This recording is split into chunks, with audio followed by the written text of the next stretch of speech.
ಪಾಂಡವಪುರ ತಾಲೂಕಿನ ಚಿನಕುರಳಿ ಜಿಲ್ಲಾ ಪಂಚಾಯಿತಿ ಸಂಭವನೀಯ ಅಭ್ಯರ್ಥಿ ಸಮಾಜ ಸೇವಕ ಗಿರಿಯಾರಳ್ಳಿ ಶ್ರೀಮೂರ್ತಿ ರವರಿಂದ ಮಂಡ್ಯ ಜಿಲ್ಲೆಯಲ್ಲಿಯೇ ಮೊಟ್ಟ ಮೊದಲ ಬಾರಿಗೆ ಡಿಂಕ ಗ್ರಾಮದಲ್ಲಿ ಉಚಿತ ಡಿಎಲ್ ಅಭಿಯಾನ.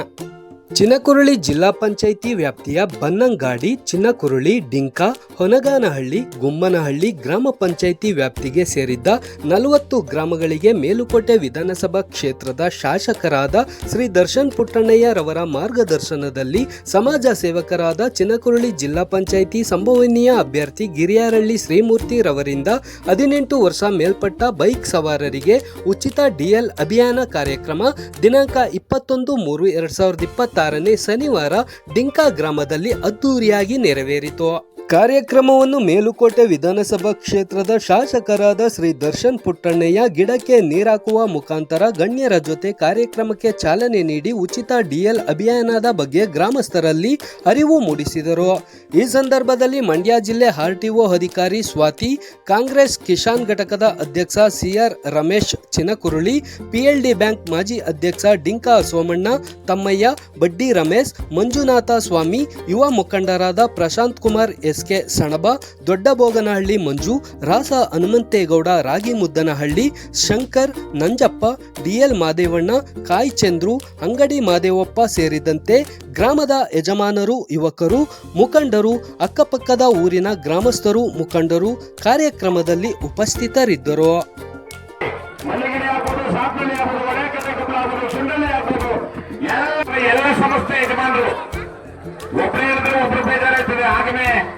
ದಯಮಾಡಿ ಎಲ್ಲ ಬನ್ನಂಗಾಡಿ ಗ್ರಾಮದ ಯಜಮಾನರು, ನಮ್ಮ ಕೋಳಿ ಶಂಕರಣ್ಣವರು ದಯಮಾಡಿ ಬೇಕಾದ ಮುಸ್ಪಿರಂಜುಣ್ಣನ, ಬನ್ನಂಗಾಡಿ ನಮ್ಮ ಪೂಜಾರಿ ರಮೇಶ್ ಅಣ್ಣವರು,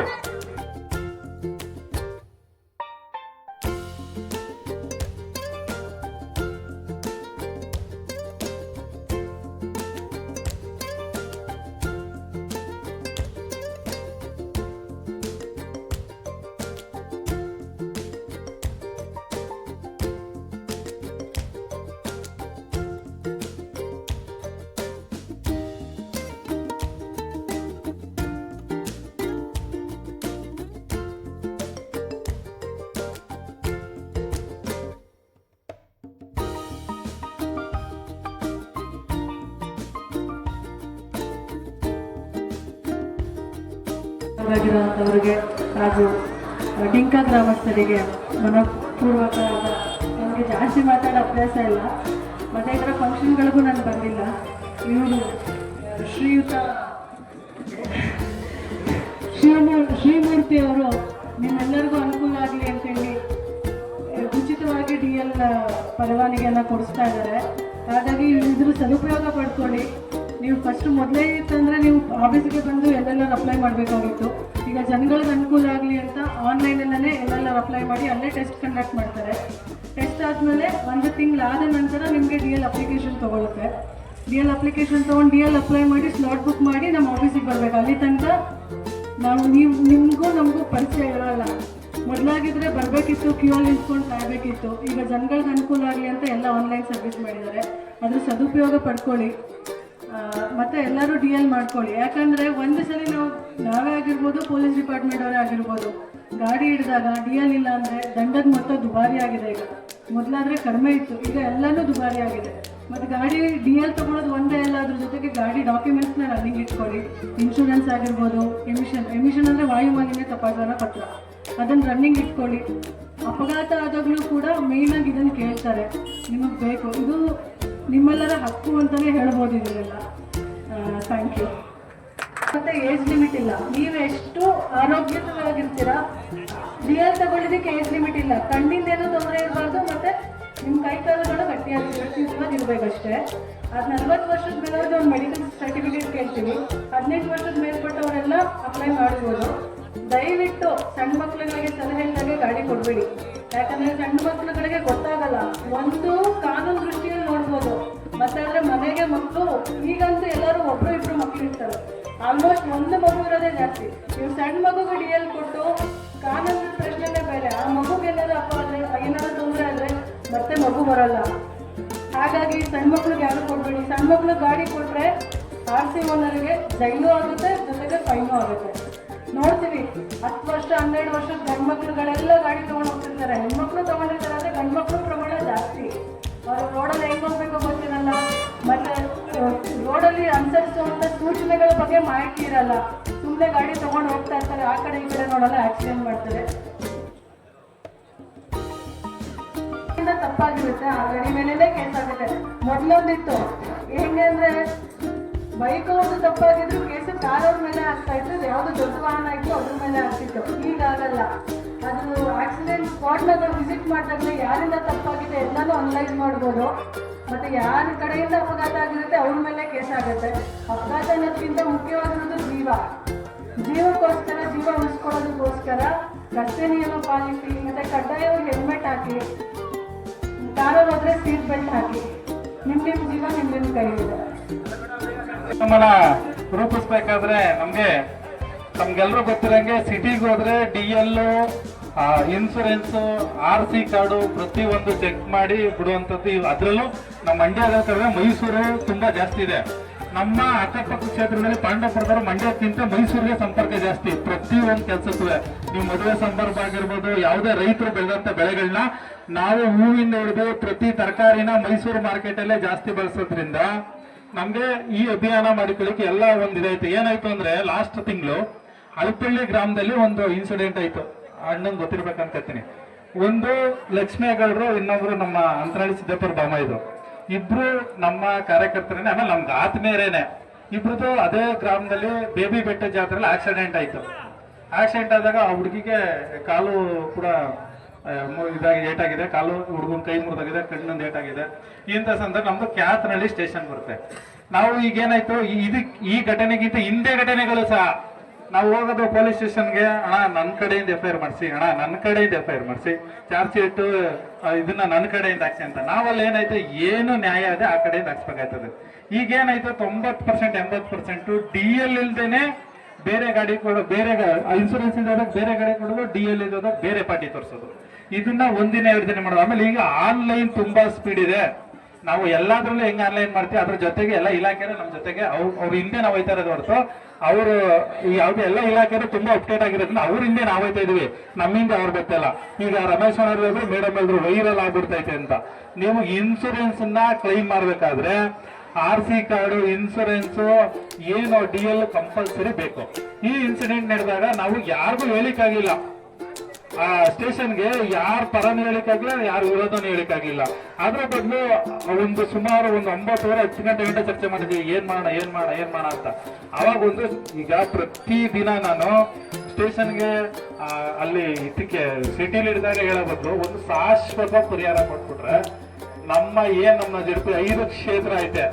ಬನ್ನಂಗಾಡಿ, ಡಿಂಕ, ಹುನ್ನಳ್ಳಿ, ಚಿನ್ಕುಳ್ಳಿ, ಒಂದನಹಳ್ಳಿ ಎಲ್ಲಾ ಗ್ರಾಮ ಪಂಚಾಯತಿ 40 ಗ್ರಾಮ ಸೇರುತ್ತೆ. 40 ಗ್ರಾಮದವರೆಗೂ ಸಹ ಶಾಶ್ವತ ಪರಿಹಾರ ಕೊಟ್ರೆ ನಾಳೆಗೆ ಅದೊಂದು ಕಾಲ್ ತಪ್ಪದೆ ಅನ್ನೋದಕ್ಕಿಂತ ಹೆಚ್ಚಾಗಿ ಅವ್ರಿಗೆ ಫ್ಯೂಚರ್ ಹೆಲ್ಪ್ ಆಯ್ತಾ ಹೋಯ್ತದೆ. ಅವ್ರಿಗೆ ಏನೇ ಆದ್ರೂ ಫ್ಯೂಚರ್ ಹೆಲ್ಪ್ ಆಯ್ತದೆ. ಒಂದು ಅವ್ರು ಬದುಕಿರೋ ಕೊನೆ ಕ್ಷಣ ಗಂಟನು ಆ DL ಯೂಸ್ ಆಯ್ತಾ ಹೋಯ್ತು ಅನ್ನೋ ಇಂಟೆನ್ಷನ್ ಇಟ್ಕೊಂಡು ಮೊನ್ನೆ ಶಾಸಕರಂತ ದರ್ಶನ್ ಪುಟ್ಟಣಿ ಅವ್ರಿಗೆ ಈ ಕಾರ್ಯಕ್ರಮದಲ್ಲಿ ನಾವು ನಾನು ವೈಯಕ್ತಿಕವಾಗಿ ಧನ್ಯವಾದನ ಯಾಕೆ ಹೇಳ್ತೀನಿ ಅಂದ್ರೆ, ನಾನು ಏನ್ ಮಾಡ್ತೀನಿ ಅಂದ್ರೆ ಏನಾದ್ರೂ ಒಳ್ಳೆ ಕೆಲಸ ಮಾಡು, ನಾನ್ ಜೊತೆಗಿರ್ತೀನಿ ಅನ್ಕೊಂಡು ಬೆಂತಟ್ಕೆ ಬರ್ತಾರ. ಅದರಿಂದ ಒಂದು ಚಪ್ಪಲ ಮೂಲಕ ಅವ್ರಿಗೆ ಈಗ ಆಲ್ರೆಡಿ ಈ ಕಾರ್ಯಕ್ರಮಕ್ಕಿಂತ ಹಲವು ಕಾರ್ಯಕ್ರಮ ಸರ್ಕಾರಿ ಶಾಲಾ ವಿಚಾರಗಳು ಮಾಡಿದಾಗೂ ಸಹ ಅದೇ ಹೇಳಿದಾರೆ, ಒಳ್ಳೆ ಕೆಲಸ ಏನಾದ್ರೂ ಮಾಡಪ್ಪ ನಾವು ಜೊತೆಗಿರ್ತೀವಿ ಅಂತ. ಇವತ್ತು ಮುಂದಕ್ಕೆ ಬಿಡೋದೇ ಕಷ್ಟ ಆಗದೆ. ಅಂತ ಸಂದರ್ಭದಲ್ಲಿ ಪ್ರತಿ ಒಂದು ಕಾರ್ಯಕ್ರಮ ಮಾಡಿದಾಗೂ ಸಹ ನನಗೆ ಆ ವೇದಿಕೆಯನ್ನ ಕ್ರಿಯೇಟ್ ಮಾಡಿಕೊಟ್ಟು, ಈಗ ನಾನ್ ಬರ್ತೀನಿ ಅಂದ್ರೆ ಹೆಚ್ಚಿನ ಬರ್ತಿರ್ಲಿಲ್ಲ, ಪ್ರಾಕ್ಟಿಕಲ್ ಆಗಿ ಮಾತಾಡಿದಾರೆ. ದರ್ಶನ ಬರ್ತೀರ ಅಂತ ಒಂದು ಪೋಸ್ಟ್ ಹಾಕೋದಕ್ಕೆ ಸುತ್ತಮುತ್ತ ಹತ್ತಳ್ಳರೇ ಬಂದಿದ್ದಾರೆ. ಸೊ ಆ ಆಳುಗಳನ್ನ ಯೂಸ್ ಮಾಡ್ಕೊಂಡು 4 ಜನಕ್ಕೆ ಹೆಲ್ಪ್ ಮಾಡೋ ಉದ್ದೇಶ ನಮ್ದಾಗಿದೆ.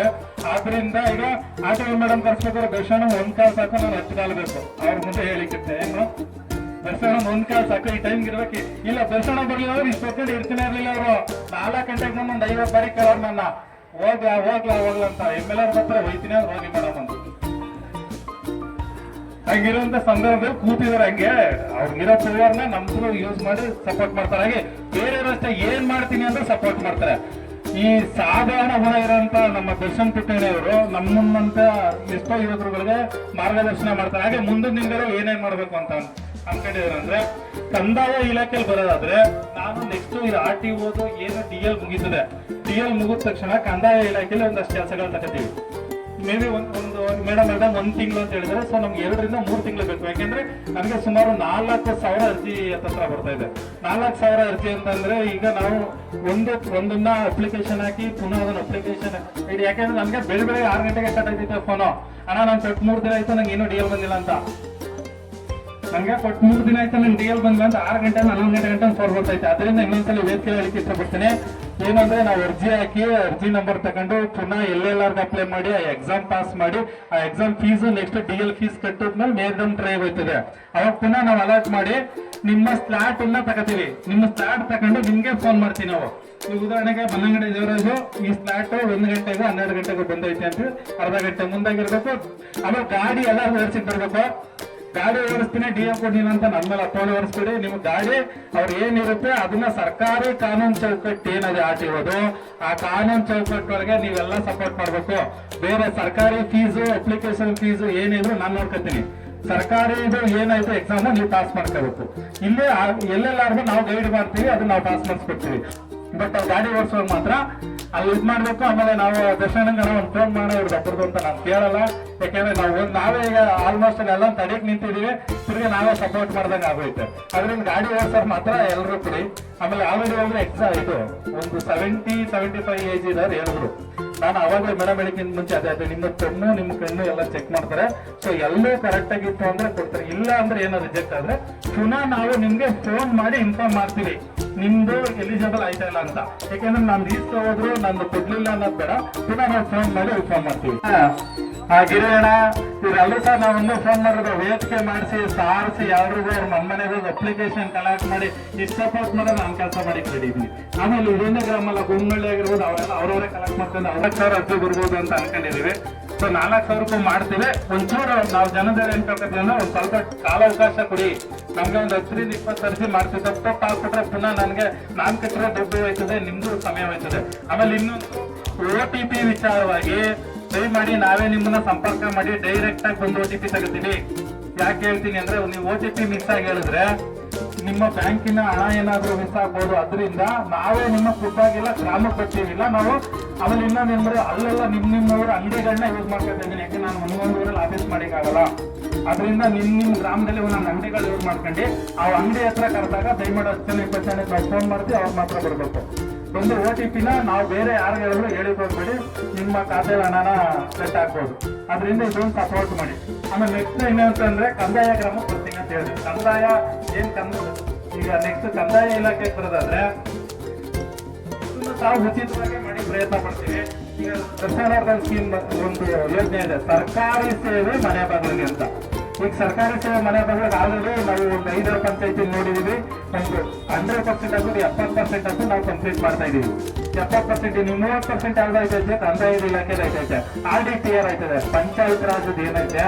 ನಿಮ್ಮ ಅಕ್ಕಪಕ್ಕದ ಮನೆಯವರು ಒಂದು ಸ್ವಲ್ಪ ಗೊಂದಲ ಇರೋದ್ರಿಂದ ಅದು ಸ್ವಲ್ಪ ಉಳ್ಕೊತೈತೆ. ನೆಕ್ಸ್ಟ್ ಕಂದಾಯದಲ್ಲಿ ಬಂದ್ರೆ ಈಗ ವೃದ್ಧಾಪ್ಯ ಅಂಗವಿಕಲರಿಗೆ ಹಣ ಕೊಟ್ಟಿಲ್ಲ, ಅದನ್ನ ಅರ್ಜಿನ ನಾವೇ ಹಾಕಿ ನಿಮ್ದೇನು ಎಫಿಡೇವಿಟ್ ಇದ್ರು ನಾವೇ ಮಾಡ್ಕೊಟ್ಟು ನಿಮ್ಮ ಮನೆಗೆ ಸರ್ಟಿಫಿಕೇಟ್ ಕೊಡ್ತೀವಿ. ನೆಕ್ಸ್ಟ್ ಬಂದ್ರೆ ರಾಷ್ಟ್ರೀಯ ಕುಟುಂಬ ಕ್ಷೇಮ ಪರಿಹಾರ ಅಂತ ಇನ್ನೊಂದು ಸ್ಕೀಮ್ ಐತೆ, ಅದನ್ನು ಸಹ ನಾವೇ ಹಾಕಿ ನಾವೇ ಕಲೆಕ್ಟ್ ಮಾಡಿ ನಿಮ್ ಮನೆಗೆ ತಂದ್ಕೊಡ್ತೀವಿ. ನಿಮ್ ಕಡೆ ಏನಾದ್ರು KYC ಬೇಕು, ಏನಾದ್ರು ನಿಮ್ ಸಿಗ್ನೇಚರ್ ಬೇಕು ಅಂದ್ರೆ ಆ ಟೈಮಲ್ಲಿ ನಿಮ್ ತಂದ್ಬೇಕು. ನೆಕ್ಸ್ಟ್ ಮೈತ್ರಿ ಯೋಜನೆ ಅಷ್ಟೇ ನಾವೇ ನಿಮ್ ಗ್ರಾಮಕ್ಕೆ ಬಂದು ನಿಮ್ ಮನೆ ಬಂದು ದರ್ಶನ ಜೊತೆ ಸುಮಾರು ಬಾರಿ ಚರ್ಚೆ ಮಾಡಿದ್ವಿ. ಸರ್ವೆ ಸೇರ್ಕೊಂಡು ಕೆಲಸ ಮಾಡಿದ್ರೆ ನಾವು ರಿಸಲ್ಟ್ ಬೇಕು ಅಂತ.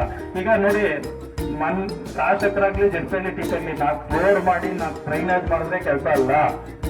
ಜನಕ್ಕೆ ಅವಶ್ಯಕತೆ ಏನದೆ, ಪ್ರತಿದಿನ ನೀವು ಕಂದಾಯ ಇಲಾಖೆ ಸುತ್ತ ತಪ್ಪಿಸ್ಬೇಕು, RDPR ಸುತ್ತ ತಪ್ಪಿಸ್ಬೇಕು. ನಾವು ಮೇಜರ್ ಇರೋದು ಸರ್ವೆ, RDPR, ಕಂದಾಯ, ಈ 3 ಇಲಾಖೆಗೆ ಸುತ್ತ ತಪ್ಪಿಸ್ಬೇಕು. ಕೆಲಸ ಮಾಡಿದ್ರೆ ನಾವು ಮಾಡ್ದಂಗೆ ಡೆವಲಪ್. ಈಗ ನಮ್ಮ ಫೈನಾನ್ಸ್ ಏನಾದ್ರು ತಗೊಂಡು ಎಂಡತ್ಗೆ ಈಗ ತಮ್ಗೆಲ್ಲರೂ ತಿಳಿದಂಗೆ ಶಾಸಕರಾದ ತಕ್ಷಣ 1 ವರ್ಷಕ್ಕೆ ಯಾವ ರೀತಿಯೂ ಬಜೆಟ್ ಸಿಗಲ್ಲ. 2ನೇ ವರ್ಷ 3 ವರ್ಷ ಈಗ ಆಲ್ರೆಡಿ ನಾವೇನು ಕಾಮಗಾರಿ ಮಾಡಿ ತೋರಿಸ್ತಾ ಇದೀವಿ. 4ನೇ ವರ್ಷ 5ನೇ ವರ್ಷಕ್ಕೆ ಕಾಮಗಾರಿ ಆಟೋಮೆಟಿಕ್ ಆಗಿ 100% ಆಗುತ್ತೆ. ಈಗ ಯಾವ್ದು ಮೊನ್ನೆ ಪೂರ್ತಿ ಚರ್ಚೆ ಇತ್ತು. ದಯಮಾಡಿ ಕೆಲಸ ಮಾಡ್ತಾ ಇದ್ದಾರೆ, ಏನಾದ್ರು ಸಣ್ಣ ಪುಟ್ಟ ಮಿಸ್ಟೇಕ್ ಇದ್ರೆ ಚರ್ಚೆ ಮಾಡೋದು ಬೇಡ. ಒಂದು ಕುತ್ತ ಮಾತಾಡಿದ್ರೆ ಈಗ ಅವ್ಕ ಏನಾದ್ರು ಕೆಲಸ ಮಾಡೋರ್ಗೆ ಒಂಚೂರು ನೆಗೆಟಿವ್ ಜಾಸ್ತಿ ಬಂತು ಅಂತಂದ್ರೆ ನಮ್ಗೆ ಮೋಟಿವೇಶನ್ ಮಿಸ್ ಆಗುತ್ತೆ. ಈಗ ಮೊನ್ನೆ ಗ್ರೂಪಲ್ಲಿ ಮಾತಾಡಿದ್ರೆ ಹೇಳ್ತಾರೆ ಮೋಟಿವೇಶನ್ ಮಿಸ್ ಆಗುತ್ತೆ, ದಯಮಾಡಿ ಅದನ್ನ ತಪ್ಪಿಸಿ. ಏನೇ ಇದ್ರು ದರ್ಶನ ಅಂತ ಸಿಂಪಲ್, ಯಾರೇ ಫೋನ್ ಮಾಡಿದ್ರೆ ಎತ್ಕೊತಾರೆ, ಯಾರ್ದಾರ ನನ್ನ ಫೋನ್ ಎತ್ತಿಕ್ಲಾನೇದಿಲ್ಲ. ಅದೇನಾರು ಅಧಿವೇಶನದಲ್ಲಿ ಇದ್ರೆ ಇನ್ನೊಂದಿದ್ರೆ ಮಾತ್ರ ಇರ್ತಾರೆ. ಇಲ್ಲಾಂದ್ರೆ ವಿಷ್ಣುವ್ರಂತೂ ನೀವು 24 ಗಂಟೆ ಇನ್ನೆರಡು ಗಂಟೆ ಎಕ್ಸ್ಟ್ರಾ ಕೊಟ್ಟರು ಕೆಲಸ ಮಾಡಿ ರೆಡಿ ಅವ್ರೆ, ಅವರು ಕರೆ ಮಾಡ್ಕೊಂಡು ಕೆಲಸ. ಇದೊಂದೊಂದು ಚರ್ಚೆ ಮಾಡೋದು ಮಾಡಿ. ಈಗ ಊರಿನ ಸುತ್ತಮುತ್ತಲಿನ ಬಂದಿರುವಂತ ಎಲ್ಲ ಹಿರಿಯರೇ, ಯಜಮಾನರುಗಳೇ ಹಾಗೂ ವೇದಿಕೆ ಮುಂಭಾಗಿರುವಂತ ಎಲ್ಲ ನನ್ನ ಅಣ್ಣ ತಮ್ಮಂದಿರೇ, ಮಕ್ಕಳೇ, ತಾಯಂದಿರೇ, ಮೊದಲನೇದಾಗಿ ಶಿವಮೂರ್ತಿ ಅವರು ಈ ಕಾರ್ಯಕ್ರಮ ಮಾಡ್ತಿರೋದಕ್ಕೆ ಅವ್ರಿಗೆ ನಾನು ಅಭಿನಂದನೆ ಸಲ್ಲಿಸಬೇಕಾಯ್ತದೆ. DL ಅಭಿಯಾನ ಮಾಡ್ತಿರೋಂಥದ್ದು ಇದು ಒಳ್ಳೆಯ ಕೆಲಸ. ದಯವಿಟ್ಟು ಎಲ್ಲರೂ ತಾವೆಲ್ಲ ಮನೆಗೂ ನಿಮ್ಮ ನೆರೆಹೊರೆಯಲ್ಲಿರುವಂಥ ಎಲ್ಲರಿಗೂ ಈ ಕೆಲಸ ಆಯ್ತಿರೋದನ್ನ ದಯವಿಟ್ಟು ತಿಳಿಸಿ, ಅವ್ರಿಗೆ ಬಂದು ಅಪ್ಲಿಕೇಶನ್ ಕೊಟ್ಟು DLನ ಮಾಡಿಸ್ಕೊಳ್ಳೋಕ್ಕೆ ದಯವಿಟ್ಟು ಅವ್ರಿಗೆಲ್ಲ ಹೇಳಿ ಅಂತ ನಿಮ್ಮ ಮೂಲಕ ನಾನು ಕಳಕಳಿಯ ಮನವಿ ಮಾಡ್ಕೊತೀನಿ. ಯಾಕೆಂದರೆ ಇದು ಯಾಕೆ ಅಂತ ನಿಮಗೆ ಗೊತ್ತಿರೋಂಥದ್ದು, ಸುಮಾರು ಜನ ಆಕ್ಸಿಡೆಂಟ್ ಆಗ್ತಾರೆ ಅಥವಾ ಏನಾದರೂ ಅಪಾಯ ಆದರೆ ಅಥವಾ ಪೊಲೀಸವರು ಹಿಡಿತಾರೆ, ನಿಲ್ಲಿಸ್ತಾರೆ, ಅವಾಗ ಫೈನ್ಗಳನ್ನು ಹಾಕೋ ಬದಲು ಇವಾಗ DL ಮಾಡಿಸ್ಕೊಂಡು ಇಟ್ಕೊಂಡ್ರೆ ನಿಮಗೆ ಉಪಯೋಗ ಆಯ್ತದೆ.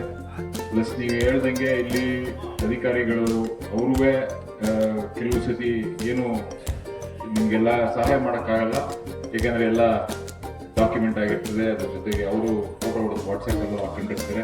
ಇವೆಲ್ಲ ತಂತ್ರಜ್ಞಾನ ಮುಂದುವರೆದಿದೆ. ಹಿಂದೆ ಇವ್ರಿಗೆ ಹೇಳೋದು ಕೂಡ ಏನು ಅಂತರಿಸ್ಕೊಂಡು ಹೋಗ್ತಾರೆ ಅಂತೇಳಿ ಆ ಥರ ಎಲ್ಲ ನಡೀತಾ ಇತ್ತು. ಈಗ ದಿನೇ ಇನ್ನೂ ಅದು ಕಷ್ಟ ಆಗ್ತಿರ್ತದೆ. ಮೂಲೆ ರಸ್ತೆಗಳಲ್ಲಿ ಇವಾಗ ಕ್ಯಾಮ್ರಾ ಹಾಕ್ತಾರೆ, ಕ್ಯಾಮ್ರಾಗೆ ಕ್ಯಾಪ್ಚರ್ ಮಾಡ್ತಾರೆ. ಇಷ್ಟೊಂದು ಜನ ಅಂಗಡಿಗಳು ಮನೆಯಲ್ಲಿ ಎಲ್ಲ ಕ್ಯಾಮ್ರಾ ಹಾಕಿರ್ತಾರೆ. ಸೊ ಅದರಿಂದ ಇದೆಲ್ಲ ಗಣನೆ ಇಟ್ಕೊಂಡು ಅದ್ರ ಜೊತೆಗೆ ಅದೆಲ್ಲ ಸೈಡ್ ಇಟ್ಟರು ನಾವು DL ಮಾಡಿಸ್ಕೊಳ್ಳೋದು ನಮಗೆ ಒಳ್ಳೆಯದು. ಅದ್ರ ಜೊತೆಗೆ ಇನ್ಶೂರೆನ್ಸು ದಯವಿಟ್ಟು ಮಾಡ್ತೀವಿ. ಅದೇನು ಜಾಸ್ತಿ ಇದೆ, ಈ ಪ್ರೀಮಿಯಂ ಕಟ್ಟಬೇಕಾಗಿಲ್ಲ. ಇನ್ಶೂರೆನ್ಸನ್ನು ದಯವಿಟ್ಟು ಜಾಸ್ತಿ ಮಾಡಿಸ್ತೀವಿ ಎಲ್ಲರೂ. ಇದೆರಡನ್ನೂ ಇಟ್ಕೊಂಡು ನಿಮಗೆ ಅನುಕೂಲ ಆಯ್ತದೆ. ಯಾರನ್ನು ಫೋನ್ ಮಾಡಬೇಕಾಗಿಲ್ಲ, ಯಾರನ್ನು ಕೇಳಬೇಕಾಗಿಲ್ಲ. ನಿಮ್ಗೇನು ದಾಖಲಾತಿಗಳ ಪ್ರಕಾರ ನೀವು ನಡೆಸ್ಕೊಂಡು ಹೋಗ್ಬೋದು. ಜೊತೆಗೆ ನಾನು 2 ಯೋಜನೆಗಳ ಬಗ್ಗೆ ಸೋಮಣ್ಣ ಅವರು ಮಾತಾಡುವಂತಿದ್ರು. ಅದಕ್ಕೋಸ್ಕರ ನಾನು ಈ ಸಭೆಯಲ್ಲಿ ಅದನ್ನು ಹೇಳ್ತೀನಿ. ಡಿಕ್ಕಲಮ್ಮ ದೇವಸ್ಥಾನದ್ದು ಪ್ಲ್ಯಾನನ್ನು ಫೈನಲೈಸ್ ಮಾಡಿ ಎಲ್ಲ ಥರ ಅಪ್ರೂವಲ್ಗಳನ್ನು ಹೋದ ವಾರ DC ಆಫೀಸಲ್ಲಿ ನಾವು ಚರ್ಚೆ ಮಾಡಿ ಫೈನಲೈಸ್ ಮಾಡಿದ್ದೀವಿ. ಇವಾಗ ಡೇಟ್ ಹಾಕಿಸ್ತಾ ಇದ್ದೀವಿ. ಡೇಟ್ ಯಾವತ್ತು ಸೂಕ್ತ ಅಂತ ಹೇಳ್ತಾರೆ ಆ ದಿನ ಪೂಜೆನ ಮಾಡ್ತೀವಿ. ಪ್ಲ್ಯಾನ್ ಎಲ್ಲನೂ ಫೈನಲೈಸ್ ಆಗಿದೆ. ಅದಕ್ಕೇನು ಬೇಕು ದುಡ್ಡು ಅದನ್ನು ರೆಡಿ ಮಾಡ್ಕೊಂಡಿದ್ದಾರೆ. ಅದರಿಂದ ಅದು ಚಾಲನೆ ಕೊಡ್ತೀವಿ.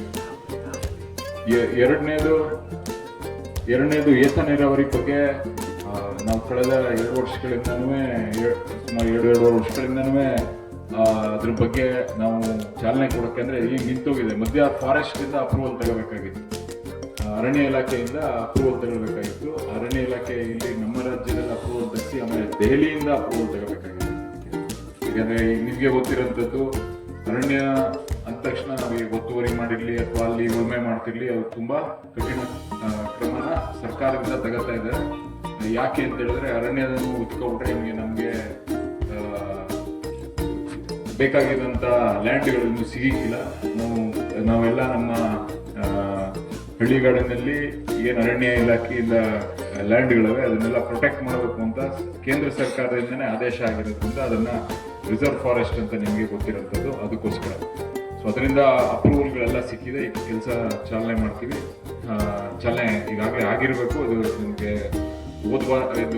ಒಂದು ತಿಂಗಳಾಯಿತು ನಮಗೆ ಅಪ್ರೂವಲ್ಗಳನ್ನೆಲ್ಲ ಸಿಕ್ಕಿ, ಒಂದು 3 ವಾರ ಆಯಿತು ಸಿಕ್ಕಿ.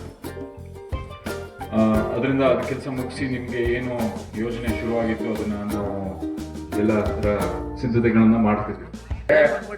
ಈಗ ಎಷ್ಟು ನೀರು ನಮ್ಗೆ ಇಲ್ಲಿ ತಗೊಳಕ್ಕೆ ಅವಕಾಶ ಕೊಟ್ಟಿರ್ತಾರೆ ಅದ್ರ ಪ್ರಕಾರ ನಾವು ಪೈಪ್ಗಳನ್ನು, ಕೆರೆಗಳನ್ನು ಎಷ್ಟು ತುಂಬಿಸಕ್ಕಾಗತ್ತೆ ಅನ್ನೋದನ್ನ ಡಿಸೈನ್ ಮಾಡಿರ್ತೀವಿ. ಅಧಿಕಾರಿಗಳೆಲ್ಲ ಸೇರ್ಕೊಂಡು ಅದನ್ನ ಇಂಜಿನಿಯರಿಂಗ್ ಅಲ್ಲಿ ಡಿಸೈನ್ ಮಾಡಿರ್ತಾರೆ. ಅದ್ರ ಪ್ರಕಾರ ನೀರು ಬರಬೇಕು. ಅದ್ರ ಜೊತೆಗೆ ಎಷ್ಟು ಅಗಲ ಪೈಪ್ ಹಾಕ್ಬೇಕು ಅನ್ನೋದನ್ನು ಅವ್ರು ನಿಗದಿ ಮಾಡಿರ್ತಾರೆ. ಈಗ ಏನಾಯ್ತದೆ ಅಂತ ಹೇಳಿದ್ರೆ, ಅಕಸ್ಮಾತ್ ನಾವು ಇಲ್ಲಿ ಓಪನ್ ಮಾಡಿದ್ರೆ ಹಿಂದಿನವ್ರಿಗೆಲ್ಲರಿಗೂ ಕಮ್ಮಿ ಆಯ್ತದೆ. ಈ ಭಾಗಕ್ಕೆ ಏನ್ ಬೇಕು, ಎಲ್ಲಿಂದ ತರಬೇಕು ನೀರು ಬೇಕೀಗ. ಈಗ ಎಲ್ಲೆಲ್ಲಿ ಈಗ ನಮಗೆ ನೇಮಾವತಿಯಿಂದ ಬರಬೇಕು ಇಲ್ಲ ಕಾವೇರಿಯಿಂದ ಬರಬೇಕು, ಎರಡೇ ಇರೋದು. ಎಲ್ಲಿಂದ ನಾವು ತಗೊಬಂದು ಪೈಪ್ ಹಾಕೊಂಡು ನಾವು ನೀರು ತುಂಬಿಸ್ತೀವಿ, ಆ ಯೋಜನೆ ಮಾಡ್ಕೊಂಡು ಬರಬೇಕು. ಇದಕ್ಕೂ ಅಷ್ಟೇ, ಮಲ್ಲಿಗೆರೆಗೂ ಅದೇ ರೀತಿ ಮಾಡಿರೋಂಥದ್ದು. ಅದನ್ನ ವಿಚಾರ ಮಾಡ್ತೀನಿ, ಬಟ್ ನನಗೆ ಗೊತ್ತಿರಂಗೆ ಅದು ಆ ಥರ ನಡೆಯುತ್ತೆ. ಮತ್ತೊಮ್ಮೆ ಈ ಕಾರ್ಯಕ್ರಮಕ್ಕೆ ತಾವೆಲ್ಲ ಗ್ರಾಮಸ್ಥರು ಕೈ ಇಟ್ಕೊಳ್ಳಿ ಸಾಕು. ರಮೇಶಣ್ಣ ಕೈ ಹಾಕಿ. ಓಕೆ, ಇಲ್ಲಿ ನೋಡಿ ಮುಂದೆ ರಮೇಶಣ್ಣ. ಓಕೆ, ಇಲ್ಲಿ ನೋಡಿ ಮುಂದೆ ಫ್ರಂಟು ರಮೇಶಣ್ಣ. ಓಕೆ,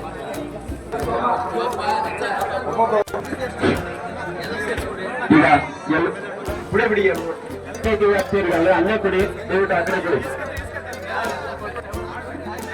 ನಿಮ್ಮ ಆಸನದಲ್ಲಿ ಕುತ್ಕೊಳ್ಳಿ ದಯವಿಟ್ಟು. ಎಲ್ಲರಿಗೂ ಈಸ್ಕೊತೀವಿ ಅಧಿಕೃತವಾಗಿ